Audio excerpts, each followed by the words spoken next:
പതിവ് പോലെ അടുക്കള ജോലികൾ ചെയ്യുന്ന സമയത്തായിരുന്നു രാവിലെ രണ്ടുപേർ ഭർത്താവിനെ കാണാനെത്തിയത്. എന്തോ ചില ബിസിനസ് കാര്യങ്ങളാണ് അവർ സംസാരിക്കുന്നതെന്നായിരുന്നു സ്വാതി കരുതിയത്. അല്പനിമിഷത്തിനകം തന്നെ ഭർത്താവിന്റെ ഉച്ചത്തിലുള്ള നിലവിളി ശബ്ദമാണ് സ്വാതി കേട്ടത്. അവിടേക്ക് ഓടിയെത്തിയ സ്വാതി കണ്ടത് നടുക്കുന്നൊരു കാഴ്ചയായിരുന്നു. തന്റെ ഭർത്താവിന്റെ മുഖമാകെ പൊള്ളലേറ്റ് മുഖത്തു നിന്നും മാംസവും തൊലിയുമൊക്കെ ഇളകിപ്പോകുന്ന കാഴ്ചയാണ് സ്വാതി കണ്ടത്. വീട്ടിലേക്ക് കടന്നു വന്ന ഇരുവർ സംഘം ഭർത്താവിന്റെ മുഖത്തേക്ക് ആസിഡ് കോരിയൊഴിച്ച ശേഷം അവിടെ നിന്നും കടന്നു കളയുകയായിരുന്നു. ആ അപരിചിതരുടെ മുഖം പോലും ശ്രദ്ധിക്കാൻ സ്വാതിക്ക് കഴിഞ്ഞിരുന്നില്ല. സ്വാതി പറഞ്ഞ കാര്യങ്ങൾ കേട്ട ഉടൻ തന്നെ ഡോക്ടർമാർ ആ വിവരം സമീപത്തുണ്ടായിരുന്ന പോലീസ് സ്റ്റേഷനിൽ വിളിച്ചറിയിച്ചു. SI അടങ്ങുന്ന സംഘം ഹോസ്പിറ്റലിലേക്ക് എത്തി അന്വേഷണം നടത്തുകയും FIR രജിസ്റ്റർ ചെയ്യുകയും ചെയ്തു. വിവരമറിഞ്ഞ സുധാകരന്റെ അമ്മയും ബന്ധുക്കളുമൊക്കെ ഹോസ്പിറ്റലിലേക്ക് എത്തിയപ്പോഴേക്കും അയാളെ ഓപ്പറേഷൻ തിയേറ്ററിൽ നിന്നും ICUവിലേക്ക് ഷിഫ്റ്റ് ചെയ്തിരുന്നു. മുഖം തിരിച്ചറിയാൻ കഴിയാത്ത രീതിയിൽ പൊള്ളി അടർന്നിരിക്കുന്ന കാഴ്ചയാണ് അമ്മയും ബന്ധുക്കളും കണ്ടത്. സുധാകരനെ ആക്രമിച്ച വ്യക്തികളെ തിരക്കിയുള്ള പോലീസിന്റെ അന്വേഷണം ഊർജിതമാക്കിയിരുന്നു. ഭാര്യയായ സ്വാതിയോട് അക്രമികളെക്കുറിച്ച് ചോദിച്ചെങ്കിൽ പോലും അവർ അവരെ കണ്ടിട്ടില്ല എന്നുള്ള മറുപടിയായിരുന്നു പോലീസിനോട് ആവർത്തിച്ച് പറഞ്ഞത്. അന്വേഷണമാകെ വഴിമുട്ടി നിൽക്കുന്ന സമയത്തായിരുന്നു പോലീസ് സ്റ്റേഷനിലേക്ക് ഒരു ഫോൺ കോൾ എത്തുന്നത്. ഗോകുൽ എന്നൊരു വ്യക്തിയായിരുന്നു വിളിച്ചത്. അയാളുടെ വീടിന് പിൻവശത്തുള്ള വാഴത്തോട്ടത്തിലെ മണ്ണ് കുറെ ഭാഗം ഇളകിക്കിടക്കുന്നു എന്ന് പറഞ്ഞുകൊണ്ടായിരുന്നു അയാൾ വിളിച്ചത്. അക്കൂട്ടത്തിൽ മറ്റൊരു കാര്യം കൂടി അയാൾ പോലീസിനോട് പറഞ്ഞു. വിവരമറിഞ്ഞ പോലീസ് സംഘം ഉടൻ തന്നെ ഗോകുൽ പറഞ്ഞ സ്ഥലത്തേക്ക് പാഞ്ഞെത്തി. അവിടെ അവർ കണ്ടതാകട്ടെ നടുക്കുന്ന ഒരു കാഴ്ചയായിരുന്നു. ഗോകുലിന്റെ വീടിന്റെ പിൻഭാഗത്തുള്ള വാഴത്തോട്ടത്തിൽ മണ്ണിളകി കിടക്കുന്ന ഭാഗത്ത് ഒരു മനുഷ്യന്റേതെന്ന് തോന്നിക്കുന്ന ശരീരഭാഗങ്ങൾ മുകളിലേക്ക് ഉയർന്നു നിൽക്കുന്നു. സമീപത്തുണ്ടായിരുന്ന പണിക്കാരെയൊക്കെ അങ്ങോട്ടേക്ക് വിളിച്ചു വരുത്തിയ പോലീസ് സംഘം ശരീരഭാഗങ്ങൾ കണ്ടെത്തിയ വാഴത്തോട്ടത്തിന് സമീപമുള്ള ആ കുഴി ഒന്നുകൂടി വിശാലമാക്കി കുഴിച്ചു. അതിൽ നിന്നും ഒരു മൃതദേഹവും പുറത്തെടുത്തു. തിരിച്ചറിയാൻ കഴിയാത്ത രീതിയിൽ മുഖം പൂർണ്ണമായും ഇല്ലാത്ത അവസ്ഥയിലുള്ള ഒരു ബോഡിയായിരുന്നു മണ്ണിനടിയിൽ നിന്ന് അവർക്ക് ലഭിച്ചത്. മൃതദേഹം അഴുകിത്തുടങ്ങിയ നിലയിലായിരുന്നു. ഏകദേശം 2 ആഴ്ചത്തെ പഴക്കമെങ്കിലും ഉണ്ടാകും. പോലീസ് വിവരമറിയിച്ചതിനെ തുടർന്ന് ഫോറൻസിക് സംഘം സംഭവസ്ഥലത്തേക്ക് എത്തി. ഇൻക്വസ്റ്റ് നടപടികൾ പൂർത്തിയാക്കിയ ശേഷം മൃതദേഹം പോസ്റ്റ്മോർട്ടത്തിനായി മെഡിക്കൽ കോളേജിലേക്ക് ഷിഫ്റ്റ് ചെയ്തു. തീർത്തും ഞെട്ടിക്കുന്ന ഒരു പോസ്റ്റ്മോർട്ടം റിപ്പോർട്ടായിരുന്നു പുറത്തു വന്നത്.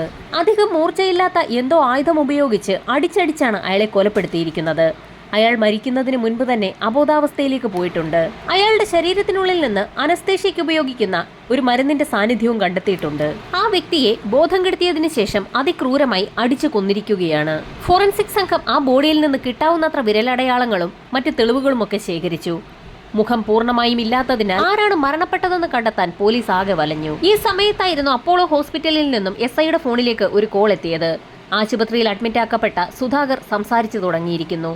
വിവരമറിഞ്ഞ ഉടൻ തന്നെ സുധാകരന്റെ മൊഴിയെടുക്കാനായി പോലീസ് സംഘം ഹോസ്പിറ്റലിലേക്ക് പുറപ്പെട്ടു. വലിയൊരു ബിസിനസ്മാനായ സുധാകരന് നിരവധി ശത്രുക്കൾ ഉണ്ടായിരുന്നു. അവരിൽ ആരോ കൊടുത്ത കൊട്ടേഷൻ ഗുണ്ടകളാണ് തന്നെ വകവരുത്തുന്നതിനായി വീട്ടിലേക്ക് എത്തിയതെന്ന് അയാൾ പോലീസിന് മൊഴി നൽകി. എന്നാൽ കേസുമായി തുടർന്ന് മുൻപോട്ട് പോകാൻ തനിക്ക് താല്പര്യമില്ല എന്നും അങ്ങനെ മുൻപോട്ട് പോയാൽ താൻ കൊല്ലപ്പെട്ടേക്കാമെന്ന് ഭയമുണ്ടെന്നും അയാൾ പോലീസിനോട് പറഞ്ഞു. മരണത്തെ മുഖാമുഖം കണ്ട സുധാകർ പറയുന്നതിലും കാര്യമുണ്ടെന്ന് മനസ്സിലാക്കിയ പോലീസ് സംഘം FIR അങ്ങനെ തന്നെ നിലനിർത്തിക്കൊണ്ട് അന്വേഷണം പതുക്കെയൊന്ന് സ്ലോ ചെയ്തു. അങ്ങനെ പോലീസ് സംഘം വാഴത്തോട്ടത്തിൽ നിന്ന് ലഭിച്ച അജ്ഞാത മൃതദേഹം കേന്ദ്രീകരിച്ചുള്ള അന്വേഷണത്തിലേക്ക് വഴിമാറി. അഴുകിത്തുടങ്ങിയ ആ മൃതദേഹത്തിലെ ഫിംഗർ പ്രിന്റുകൾ വളരെ ബുദ്ധിമുട്ടിയായിരുന്നു ഫോറൻസിക് സംഘം ശേഖരിച്ചത്.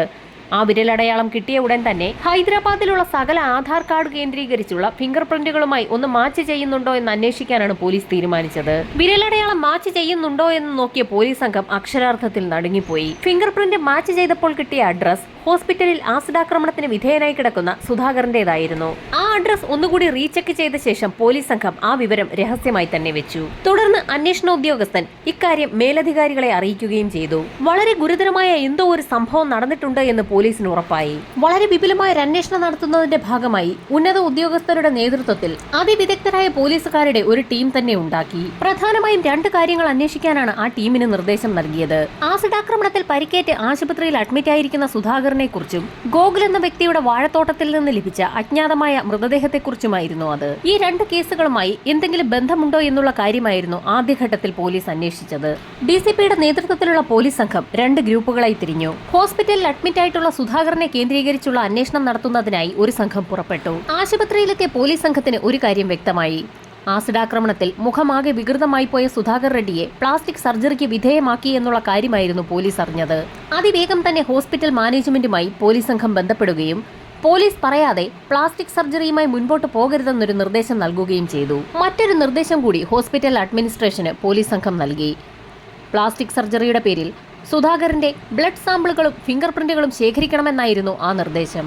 എന്നാൽ പോലീസ് ഇത്തരത്തിലൊരു നിർദ്ദേശം ഹോസ്പിറ്റൽ അഡ്മിനിസ്ട്രേഷന് നൽകിയിട്ടുണ്ട് എന്നുള്ള കാര്യം ഒരു കാരണവശാലും സുധാകരോ അയാളുടെ ഭാര്യ സ്വാതിയോ മറ്റ് ബന്ധുക്കളോ അറിയരുതെന്നുകൂടി പോലീസ് അഡ്മിനിസ്ട്രേഷന് മുൻപിൽ ഒരു നിബന്ധനയും വെച്ചു. വളരെ പ്രമാദമായ ഒരു കേസുമായി സുധാകരന് ബന്ധമുണ്ടെന്നുള്ള ഒരു കാര്യം മാത്രമാണ് ആ സമയത്ത് പോലീസ് സംഘം ഹോസ്പിറ്റൽ അഡ്മിനിസ്ട്രേഷനെ അറിയിച്ചത്. പോലീസ് സംഘം പറഞ്ഞത് പ്രകാരം ഡോക്ടർമാർ പ്ലാസ്റ്റിക് സർജറിക്ക് എന്ന പേരിൽ സുധാകറിന്റെ ബ്ലഡ് സാമ്പിളുകളും ഫിംഗർ പ്രിന്റുകളും ശേഖരിച്ചു. വൈകാതെ തന്നെ ബ്ലഡ് സാമ്പിളുകളുടെ റിസൾട്ട് പോലീസിന് ഡോക്ടർമാർ കൈമാറുകയും ചെയ്തു. ആധാർ കാർഡിലെ രേഖകൾ പ്രകാരം സുധാകറിന്റെ ബ്ലഡ് ഗ്രൂപ്പ് O പോസിറ്റീവാണ്. എന്നാൽ ഹോസ്പിറ്റലിൽ അഡ്മിറ്റ് ചെയ്തിട്ടുള്ള സുധാകറിന്റെ ബ്ലഡ് സാമ്പിൾ ശേഖരിച്ച സമയത്ത് അത് AB നെഗറ്റീവ് എന്നാണ് റിപ്പോർട്ടിൽ വ്യക്തമാക്കിയിരിക്കുന്നത്. ഇതോടൊപ്പം തന്നെ ആശുപത്രിയിൽ നിന്ന് ഡോക്ടർമാർ നൽകിയ വിരലടയാളം പോലീസ് സംഘത്തിന്റെ കൈവശമുണ്ടായിരുന്ന വിരലടയാളങ്ങളുമായി മാച്ച് ചെയ്തപ്പോൾ അത് രാജേഷ് എന്നൊരു ഫിസിയോതെറാപ്പിസ്റ്റിന്റേതാണെന്നാണ് വ്യക്തമായത്. അപ്പോളോ ഹോസ്പിറ്റലിൽ അഡ്മിറ്റ് ആയിട്ടുള്ള സുധാകറിന്റെ വിരലടയാളങ്ങളും ഫിസിയോതെറാപ്പിസ്റ്റായ രാജേഷ് എന്ന വ്യക്തിയുടെ വിരലടയാളവും ഒന്നാണ് എന്നുള്ള അമ്പരപ്പിക്കുന്ന സത്യമാണ് പോലീസ് സംഘം തിരിച്ചറിഞ്ഞത്. വിരലടയാളം മാച്ചായ രാജേഷ് എന്ന വ്യക്തിയെക്കുറിച്ച് ഒരു അന്വേഷണം നടത്താൻ പോലീസ് സംഘം തീരുമാനിച്ചു. അങ്ങനെ അവരെത്തിയത് രാജേഷ് നടത്തുന്ന ഫിസിയോതെറാപ്പി സെന്ററിലാണ്. റിസപ്ഷനിലെത്തിയ പോലീസ് സംഘം രാജേഷ് എവിടെയെന്നാണ് ആദ്യം അന്വേഷിച്ചത്. ഫിസിയോതെറാപ്പിസ്റ്റ് രാജേഷ് 2 ആഴ്ചയായി സ്ഥലത്തില്ല എന്നുള്ള വിവരമാണ് പോലീസിന് അവിടെ നിന്ന് ലഭിച്ചത്. ആ സ്ഥാപനത്തിലെ ജീവനക്കാരെയെല്ലാം വിശദമായ ഒരു ചോദ്യം ചെയ്യലിന് തന്നെ പോലീസ് സംഘം വിധേയമാക്കി. ആ സ്ഥാപനത്തിൽ സ്ഥിരമായി വന്നുപോകുന്ന ആളുകളുടെയൊക്കെ പേര് വിവരങ്ങൾ അവിടുത്തെ രജിസ്റ്ററിൽ പരിശോധിച്ച പോലീസ് സംഘത്തിന്റെ കണ്ണിൽ ഒരു പേര് പെട്ടു. സുധാകരന്റെ ഭാര്യ സ്വാതിയുടെ പേരായിരുന്നു അത്. അവരെന്നു മുതലാണ് അവിടെ വരാൻ തുടങ്ങിയതെന്നുള്ള കാര്യങ്ങൾ വിശദമായി തന്നെ പോലീസ് അന്വേഷിച്ചു. കഴിഞ്ഞ 1 വർഷത്തോളമായി സ്വാതി ഇടയ്ക്കിടെ ആ സ്ഥാപനത്തിൽ എത്താറുണ്ട്. കൃത്യമായി പറഞ്ഞാൽ ഡെലിവറിക്ക് ശേഷമുണ്ടായ സ്വാതിയുടെ നടുവിന് വേദന ഫിസിയോതെറാപ്പിയിലൂടെ മാറ്റുന്നതിന് വേണ്ടിയായിരുന്നു അവർ ആദ്യമായി ആ സ്ഥാപനത്തിലെത്തിയത്. വിവരങ്ങളെല്ലാം വിശദമായി തന്നെ സ്റ്റാഫുകളിൽ നിന്ന് ചോദിച്ചറിഞ്ഞ പോലീസ് സംഘം അതോടൊപ്പം തന്നെ ഫിസിയോതെറാപ്പിസ്റ്റ് രാജേഷിന്റെ മൊബൈൽ നമ്പറും കളക്ട് ചെയ്തു. ആ മൊബൈൽ നമ്പർ ഉടൻ തന്നെ വിശദമായ ഒരു അന്വേഷണത്തിനായി സൈബർ സെല്ലിന് കൈമാറി. രാജേഷിന്റെ കഴിഞ്ഞ 1 വർഷത്തെ മൊബൈൽ ഡാറ്റ റെക്കോർഡുകളും ടവർ ലൊക്കേഷനുകളും കേന്ദ്രീകരിച്ച് അന്വേഷണം നടത്താനാണ് പോലീസ് സംഘം നിർദ്ദേശം നൽകിയത്.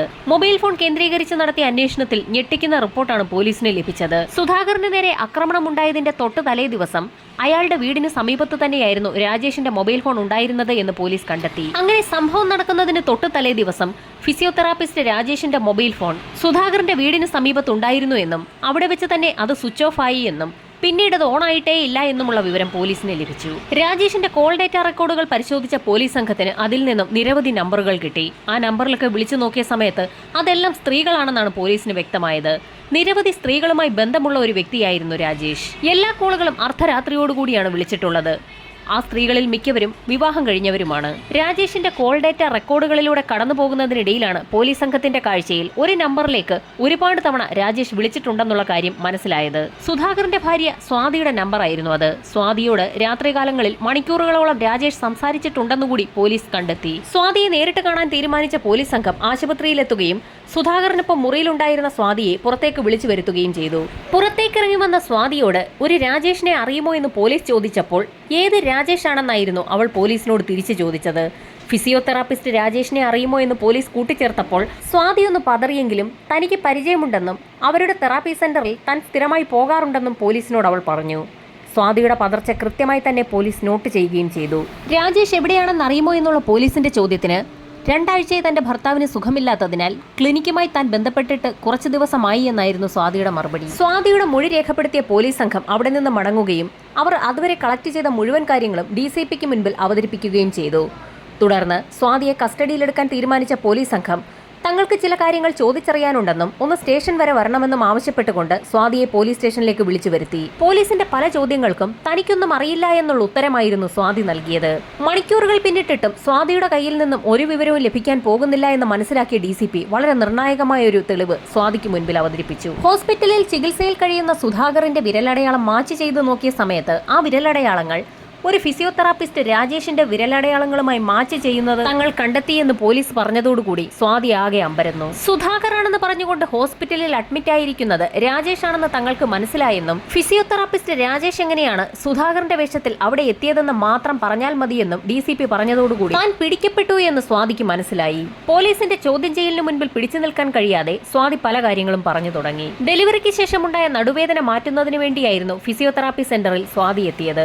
ഇത്തരത്തിലുള്ള ആളുകളുടെ പ്രശ്നങ്ങളൊക്കെ പരിഹരിക്കുന്ന വിദഗ്ധനായ ഒരു ഫിസിയോതെറാപ്പിസ്റ്റാണ് രാജേഷ്. അത്തരത്തിൽ പ്രശ്നങ്ങൾ പരിഹരിക്കപ്പെടാൻ എത്തുന്ന സ്ത്രീകളുമായി രാജേഷ് ഒരു ബന്ധം സൂക്ഷിക്കാറുമുണ്ട്. എന്നാൽ ഫിസിയോതെറാപ്പിക്ക് എത്തുന്ന സ്ത്രീകളോട് രാജേഷ് മോശമായി പെരുമാറി എന്ന് കാണിച്ചുകൊണ്ട് പല സ്ത്രീകളും പോലീസ് സ്റ്റേഷനിൽ നേരത്തെ പരാതി നൽകിയിട്ടുണ്ട്. രാജേഷ് തന്റെ സ്വാധീനം ഉപയോഗിച്ച് ആ കേസൊക്കെ തേച്ചു മായ്ച്ച് കളയുകയായിരുന്നു പതിവ്. ഫിസിയോതെറാപ്പി സെന്ററിൽ സ്ഥിരമായി പോയിക്കൊണ്ടിരുന്ന സ്വാതിയും രാജേഷും തമ്മിൽ അടുപ്പത്തിലായി. അവർക്ക് പിരിയാൻ കഴിയില്ല എന്ന് മനസ്സിലാക്കിയതോടുകൂടി സുധാകരനെ ഒഴിവാക്കാൻ അവർ തീരുമാനിച്ചു. സ്വാതിയെ ജീവന് തുല്യ സ്നേഹിക്കുന്ന വ്യക്തിയായിരുന്നു സുധാകർ എന്ന ഭർത്താവ്. അതുകൊണ്ട് തന്നെ ഒരു കാരണവശാലും ഡിവോഴ്സിലൊന്നും അയാൾ ഒഴിഞ്ഞു പോകില്ല എന്ന് മനസ്സിലാക്കിയ സ്വാതി അയാളെ കൊല്ലാൻ തീരുമാനിക്കുകയായിരുന്നു. സ്വാതി ഇത്രയും പറഞ്ഞു നിർത്തിയ സമയത്തായിരുന്നു വളരെ നിർണായകമായ ഒരു ചോദ്യം DCP ചോദിക്കുന്നത്. രാജേഷിനൊപ്പം ജീവിക്കാൻ താല്പര്യമുണ്ടായിരുന്നെങ്കിൽ അയാൾക്കൊപ്പം ഇറങ്ങിപ്പോകുന്നതിന് പകരം എന്തുകൊണ്ടാണ് സുധാകരനെ കൊലപ്പെടുത്തിയതെന്നായിരുന്നു ആ ചോദ്യം. കോടീശ്വരനായ ബിസിനസ്സുകാരനായിരുന്നു സുധാകർ എന്ന വ്യക്തി. അയാൾ കൊല്ലപ്പെട്ടെങ്കിൽ മാത്രമേ അയാളുടെ സ്വത്തുക്കൾ ഭാര്യയായ സ്വാതിക്ക് ലഭിക്കുകയുള്ളൂ എന്നുള്ള ഒറ്റ കാരണം കൊണ്ടാണ് താൻ ഭർത്താവിനെ ഒഴിവാക്കാൻ തീരുമാനിച്ചതെന്ന് സ്വാതി പറഞ്ഞത് കേട്ടതും പോലീസ് സംഘം ആകെ അമ്പരന്നു. അങ്ങനെ രാജേഷ് സ്വാതിയും ചേർന്ന് വിശദമായ ഒരു പ്ലാൻ തന്നെ തയ്യാറാക്കി. സംഭവം നടന്ന ദിവസം ആരും അറിയാതെ രാജേഷ് സ്വാതിയുടെ വീട്ടിൽ ഒളിച്ചിരിക്കുകയായിരുന്നു. ഈ സമയത്തായിരുന്നു സുധാകർ വീട്ടിലേക്ക് വന്നത്. സുധാകർ വീട്ടിലെത്തി ഭക്ഷണം കഴിച്ച് രാത്രിയോടുകൂടി ഉറങ്ങാൻ കിടന്നു. ഈ സമയത്തായിരുന്നു നഴ്സ് കൂടിയായ സ്വാതി അയാൾക്ക് അനസ്തേഷ്യ കുത്തിവെക്കുന്നത്. അബോധാവസ്ഥയിലായ സുധാകറിന്റെ മുഖത്തേക്ക് ഇരുമ്പ് വടി ഉപയോഗിച്ച് സ്വാതി ആഞ്ഞടിച്ചു. ഭർത്താവിന്റെ മുഖം തീർത്തും വികൃതമാക്കാനായിരുന്നു സ്വാതിയുടെ ലക്ഷ്യം. അങ്ങനെ വികൃതമായ ഭർത്താവ് സുധാകറിന്റെ മുഖം പ്ലാസ്റ്റിക് സർജറിയിലൂടെ മാറ്റിയെടുത്തതാണെന്ന് വരുത്തി തീർക്കാനായിരുന്നു അവർ ശ്രമിച്ചത്. ഭർത്താവിന്റെ മുഖം വികൃതമാക്കി കൊലപ്പെടുത്തി ഉപേക്ഷിക്കുക, അഥവാ ആരെങ്കിലും ഭർത്താവിനെ കണ്ടെത്തിയാലും അത് സുധാകറാണെന്ന് ആർക്കും മനസ്സിലാകരുത് എന്നുള്ള ഒറ്റ ലക്ഷ്യത്തോടു കൂടിയായിരുന്നു അങ്ങനെയൊരു പ്ലാൻ സ്വാതി തയ്യാറാക്കിയതും അത് നടപ്പിലാക്കിയതും. അപ്പോഴും പോലീസിന്റെ സംശയം രാജേഷ് എന്ന വ്യക്തിയുടെ മുഖം എങ്ങനെയാണ് ആസിഡ് ആക്രമണത്തിൽ പരിക്കേറ്റതെന്നായിരുന്നു. ഒരിക്കലും ബോധപൂർവം ഒരു വ്യക്തിയും തന്റെ മുഖത്തേക്ക് ആസിഡ് ഒഴിക്കില്ല എന്ന് പോലീസിനറിയാം. അതിനുള്ള വ്യക്തമായ മറുപടിയും സ്വാതി പറഞ്ഞു. ഡോക്ടർ രാജേഷ് തനിക്ക് വേണ്ടി എന്ത് ചെയ്യാനും തയ്യാറായുള്ള ഒരു വ്യക്തിയായിരുന്നു. അതുകൊണ്ട് തന്നെ ആസിഡ് മുഖത്തൊഴിക്കുന്നതൊന്നും അയാൾക്കത്ര വലിയ പ്രശ്നമായിരുന്നില്ല. ആസിഡ് ഒഴിച്ച് മുഖം വികൃതമായാലും പ്ലാസ്റ്റിക് സർജറിയിലൂടെ അത് മാറ്റിയെടുക്കാൻ കഴിയും. അങ്ങനെയെങ്കിൽ സുധാകർ റെഡ്ഡിയുടെ പേരിൽ തന്നെ രാജേഷിന് സ്വാതിയുടെ ഭർത്താവായി തുടരാം. ഒപ്പമുള്ളത് രാജേഷ് ആണെന്നുള്ള വിവരം സ്വാതിക്കല്ലാതെ മറ്റ് ബന്ധുക്കൾക്കോ സ്വാതിയുടെ മക്കൾക്കോ പോലും തിരിച്ചറിയാനും കഴിയില്ല. ഇങ്ങനെയൊരു ഐഡിയ എവിടെ നിന്നാണ് സ്വാതിക്ക് ലഭിച്ചതെന്ന് പോലീസ് ചോദിച്ചപ്പോൾ അതിനും വ്യക്തമായ മറുപടി സ്വാതിക്കുണ്ടായിരുന്നു. അല്ലു അർജുനും രാംചരൺ തേജയും അഭിനയിച്ച ഒരു തെലുങ്ക് ചിത്രത്തിൽ നിന്നാണ് ഇത്തരത്തിലൊരു ഐഡിയ തനിക്ക് ലഭിച്ചതെന്നായിരുന്നു അവൾ പറഞ്ഞ മറുപടി. സിനിമയിൽ ഒരു അപകടത്തിൽ മരണപ്പെടുന്ന അല്ലു അർജുന്റെ മുഖം പ്ലാസ്റ്റിക് സർജറിയിലൂടെ രാംചരൺ തേജയുടെ മുഖമാക്കുന്നത് അവൾ പലവട്ടം ശ്രദ്ധിച്ചു കണ്ടിരുന്നു. തുടർന്ന് അതേ രീതിയിൽ പ്ലാൻ തയ്യാറാക്കാനായിരുന്നു ഇരുവരും ചേർന്ന് തീരുമാനിച്ചത്. അതുമാത്രവുമല്ല, തന്റെ ഭർത്താവ് സുധാകറിന്റെ നിരവധി വീഡിയോസ് എടുത്ത് രാജേഷിന് നൽകുകയും ചെയ്തിരുന്നു. സുധാകറിന്റെ ഫേഷ്യൽ എക്സ്പ്രഷൻസും നടപ്പും ഒക്കെ അതേ രീതിയിൽ പകർത്തുന്നതിനും അതേ രീതിയിൽ അനുകരിച്ച് പഠിക്കുന്നതിനും വേണ്ടിയായിരുന്നു അത്തരത്തിൽ വീഡിയോസ് ഒക്കെ എടുത്ത് രാജേഷിന് നൽകിയത്. അത് മാത്രവുമല്ല, സുധാകറിന്റെ ബന്ധുക്കളെക്കുറിച്ചും അയാളുടെ ബിസിനസ് കാര്യങ്ങളെക്കുറിച്ചും ഒക്കെ വിശദമായി തന്നെ രാജേഷിന് പറഞ്ഞു കൊടുക്കുകയും ചെയ്തിരുന്നു. സുധാകറിന്റെ രീതികളൊക്കെ അതുപോലെ തന്നെ അഭിനയിച്ച് ഫലിപ്പിക്കുന്നതിന് വേണ്ടി നിരന്തരമായ പ്രാക്ടീസ് തന്നെയാണ് രാജേഷ് നടത്തിയത്. ഒരേ നീളവും വണ്ണവും ഒക്കെയുള്ള വ്യക്തികളായിരുന്നു സുധാകറും രാജേഷും. എന്നാൽ ശബ്ദത്തിൽ മാത്രം വ്യത്യാസമുള്ളത് പലരുടെയും ശ്രദ്ധയിൽപ്പെട്ടിരുന്നു. ആശുപത്രിയിലെത്തിയ ആദ്യ ദിവസം തന്നെ സുധാകറിന്റെ അമ്മ അക്കാര്യം ഡോക്ടർമാരോട് സംസാരിക്കുകയും ചെയ്തിരുന്നു. എന്നാൽ ആസിഡ് ആക്രമണത്തിൽ ആസിഡ് തൊണ്ടയിലേക്ക് വീണാൽ ശബ്ദത്തിൽ വ്യത്യാസമുണ്ടാകുമെന്ന് ഡോക്ടർമാർ തന്നെ പറഞ്ഞതോടുകൂടി സുധാകറിന്റെ അമ്മയുടെയും ബന്ധുക്കളുടെയും സുഹൃത്തുക്കളുടെയും ഒക്കെ സംശയം അങ്ങനെ തന്നെ തീരുകയും ചെയ്തു. സുധാകറിനെ കൊലപ്പെടുത്തിയ ശേഷം അയാളുടെ മൃതദേഹം ഗോകുൽ എന്ന വ്യക്തിയുടെ വാഴത്തോട്ടത്തിൽ കുഴിച്ചിടുകയായിരുന്നു. വിശദമായ മൊഴി രേഖപ്പെടുത്തിയ ശേഷം സ്വാതിയുടെ അറസ്റ്റ് പോലീസ് സംഘം രേഖപ്പെടുത്തി. ആശുപത്രിയിലെ ചികിത്സയ്ക്ക് ശേഷം രാജേഷിന്റെ അറസ്റ്റും രേഖപ്പെടുത്തി. എന്നാൽ കോടതിയിൽ കുറ്റപത്രം സമർപ്പിക്കാൻ വൈകിയതോടുകൂടി സ്വാതി ജാമ്യത്തിലിറങ്ങി ഹൈദരാബാദിൽ നിന്ന് മുങ്ങി. ഏതാനും നാളുകൾക്ക് മുൻപാണ് സ്വാതി വീണ്ടും പോലീസ് കസ്റ്റഡിയിലായത്. ഈ കേസുമായി ബന്ധപ്പെട്ടുള്ള വിചാരണ ഇപ്പോൾ കോടതിയിൽ ആരംഭിച്ചിരിക്കുകയാണ്. പ്രതികൾക്ക് തക്കതായ ശിക്ഷ ലഭിക്കുമെന്ന പ്രതീക്ഷയിൽ കാത്തിരിക്കുകയാണ് സുധാകറിന്റെ കുടുംബം.